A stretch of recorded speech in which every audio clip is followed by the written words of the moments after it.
What's up, everybody? So if you don't know, Travelers is a TV show about people in the very distant future where it's kind of like apocalyptic, dystopian, something shitty has happened down the line. And in the future, they've found a way to send people's consciousness back into the 21st century, or the 21st as they like to call it. And these teams of people try and prevent catastrophic things from happening so the future is not so shitty. I'll just come right out and say it. This is a good-ass show. The only big name in the show that you might recognize is Eric McCormick, who was Will on Will and Grace way back in the day. And I'll be honest, at first it's a little hard to get used to. Like, he's like this badass FBI agent. But after about 2 episodes, you're like, nah, it's fucking believable. And without a doubt, the best part of the show is just the overall story. Like, it's just awesome. Does it give off kind of like this Terminator-y vibe with the whole, like, time travel, changing the future thing? Yeah, a little bit, but I mean, this isn't the first time travel show that's ever been made. There have been many stories that involve time travel, and this show just happens to be in that category, but it's a really, I think it's a pretty original show. Partly because it delves so deep into each character, because each character is trying to kind of acclimate to the 21st century, and so they all have their own, like, modern day problems. Because the stipulation with them traveling back in time is that the person that they travel back into, or like translate their consciousness, is supposed to have died at a certain time, and then the traveler enters that mind at, like, you know, their alleged time of death. So it's also got this kind of X-Men Days of Future Past thing going on at the same time. And when the travelers enter the modern day minds, they just, like, have these diverse amount of problems. Like, one character goes into a heroin addict's brain, another one is in, like, an abusive relationship involving, like, a child custody battle,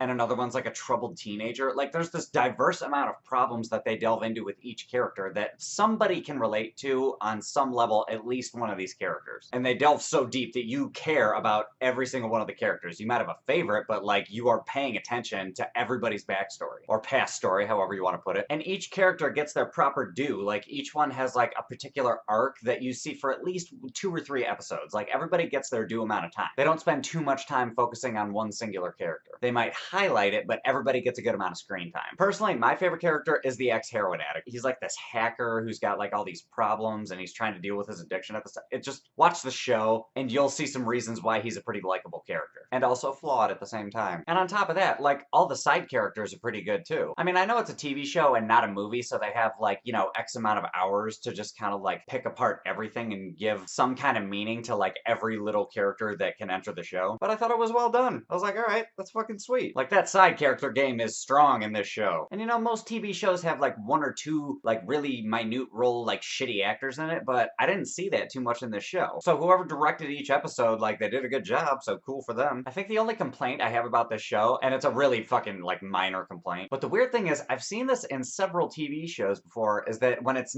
not real fire, like if it's like CGI fire, for some reason it always looks like N64 graphics. But honestly, I've only seen this in TV shows, so I don't know if they just didn't have, like, the proper CGI budget in order to, like, make it look more realistic. And it's only in 1 episode, so it's not a big deal, but every time I see, like, fire on TV that's not, like, from an actual explosion or something, I'm just like, why do I feel like I'm in a Resident Evil video game on a PlayStation console? Anyway, who cares? The rest of the show is fantastic. The music is pretty dope for the most part, and the pacing is just perfect. Like, the end of every episode, you're like, I fucking gotta watch the next one. Like, the show's about 12 episodes long, so it's a bit of a lengthy binge, but for 3 non-consecutive days, because I watched it over the holidays, I watched this show on Netflix, and I was like, when is season 2 coming out? Can it come out now? Because I won't spoil anything, but I thought the ending of the first season, it was like, it ended at the right spot. Like, it gave you enough shit to go on for a while, but then it left, like, 8 unanswered questions. And now that I'm watching more and more TV lately, I always forget how cliffhanger-y TV shows are nowadays. Because it's like, they gotta hook you on for the next season. Like, that's just the way they're built. Because not all movies are set up,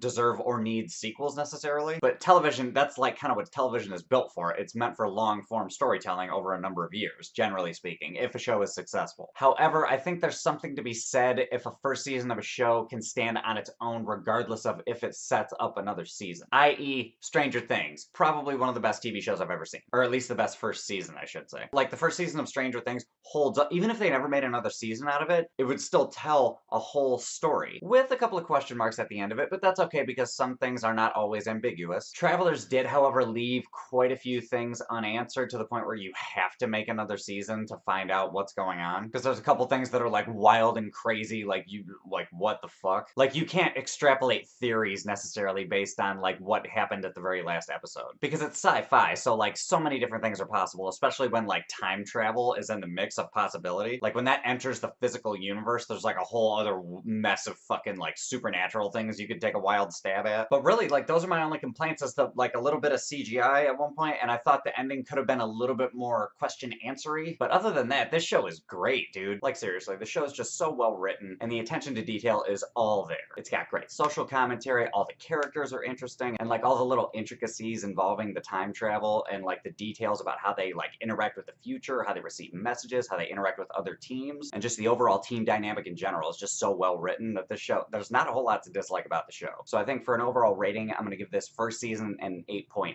Highly recommend it. But anywho, those are my thoughts. Tell me, what are your thoughts? Hop in the comments, let me know what's up. Other than that, just like, subscribe, do all that other bullshit, and I'll catch you guys later.